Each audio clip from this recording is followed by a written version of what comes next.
Hello friends, this is Lopamudra Banerjee from Dallas, Texas. Today is Valentine's Day, and as we all know, this is the day of love. And to celebrate today in a unique, creative way, today I have hopefully a new gift for you. So it's a short story that I want to read out to you, which is titled, "There is Sorrow That Lingers in Old Parks." It's a unique love story that is inspired by the protagonists Ashok and his wife Asheema of a very famous novel, Jhumpa Lahiri's The Namesake, which was later adapted into the film The Namesake by Mira Nair.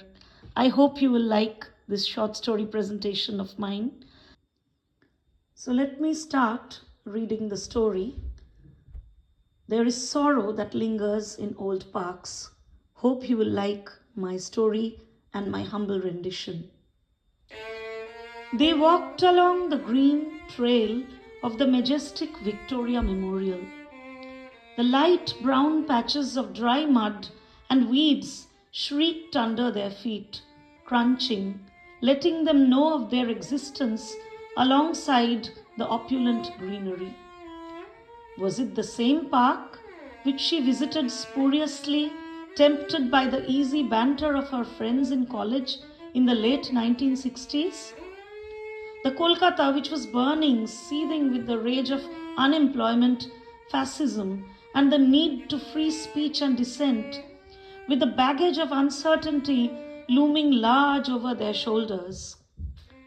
Her hometown, Kolkata, from which she fled, spurred on by sheer curiosity to explore life across the oceans with an unknown Bengali researcher in fiber optics, Ashok Ganguly, settled in the cold, snowy city of Boston.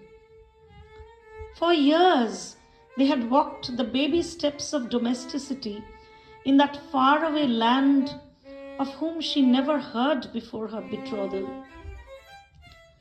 They had borne 2 children, hopscotching within the topography of their familial ties. But in the old park, beset with the memories of their early youth, they seemed to forget they were parents to high school kids now, the son, Gogol, being on the verge of graduating school. This time, the trip to India is so special, isn't it? We came after years, and for the whole of summer, he said, absorbing the sultry, humid air, sitting on an old bench of the park. I've been longing to ask this for years. What was it that made you decide you wanted to marry me? He asked, in jest, lifting the veil of many years of their togetherness, shrouded in the mystery of their surrendering souls. Perhaps you were the best of the lot, undoubtedly better than the widower with 4 children and the man with 1 arm, working as an upper division clerk in the railways. She answered with a coy smile, like years before.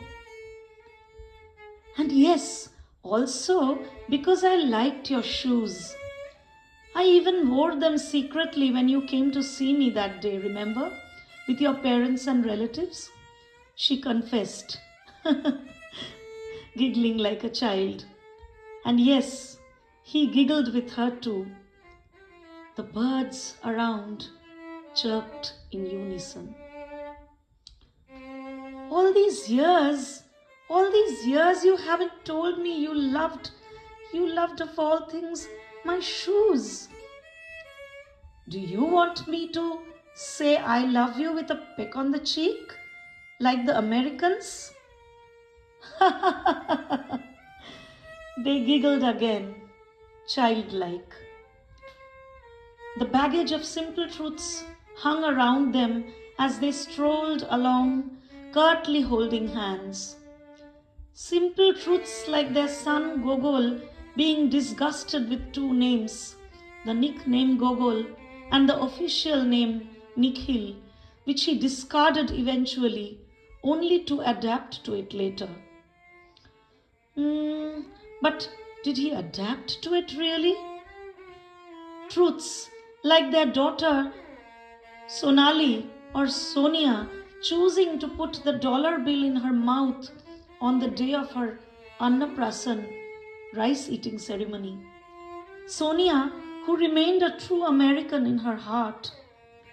Truths like deaths of family members they couldn't process from faraway America. Truths fumbling all the way in their diaspora life, unwittingly embodied for years. How many years? How many years had it all been? But wait, who was she talking to just now as the bare green grass crunched under her feet in the old park? A familiar home now? Was the tall, lanky man with big glasses her professor husband strolling along with her still? She looked around, and there he was, figuring intermittently in a blurry haze with large puffy eyes, waving at her, faintly smiling with the corner of his lips. He was real and surreal at the same time, just the way she had felt his presence when she flew to Kolkata with her children to scatter his ashes in the river Ganges. Just the way she felt him waving at her with wistful eyes in the airport for one last time before leaving for Cleveland, Ohio for the summer teaching assignment, the city where he breathed his last in an unfamiliar hospital's emergency room. The heart-rending cries of that night that emitted from her mouth on that fateful day, the crackling sound of her attempts to break her shakha-pola, remnants of her identity as Mrs. Ganguly in that empty large master bedroom 10,000 miles away in a barren, friendless night. It all came back. It all came back to her with the remembered wind drift. She was 45 now, ripened enough, yet young enough to start afresh with new trajectories. She chose to fly again to the Kolkata of her youth, leaving behind a house of memories, leaving behind overgrown children with their search for their own skies in the land of opportunities. Gogol, her son, was officially an architect now, with the truth of a thwarted live-in relation with his first girlfriend, with the truth of his wife Moshumi's betrayals, the truth of a broken home. But he had finally found himself. He had found his moorings in the ripped-off pages of his father's old book dedicated to him. Sonia and her American husband had come to see her off at the airport, extracting promises from her to stay with them once every year. Nearby, the birds chirped and crooned once more as memories wafted around as old lullabies.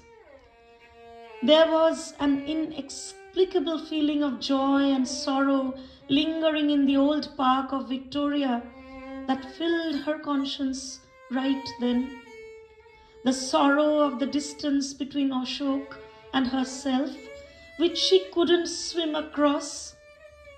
The joy of his surreal yet palpable presence, which she embraced tightly, being his widow, his new coy bride, his notun bou.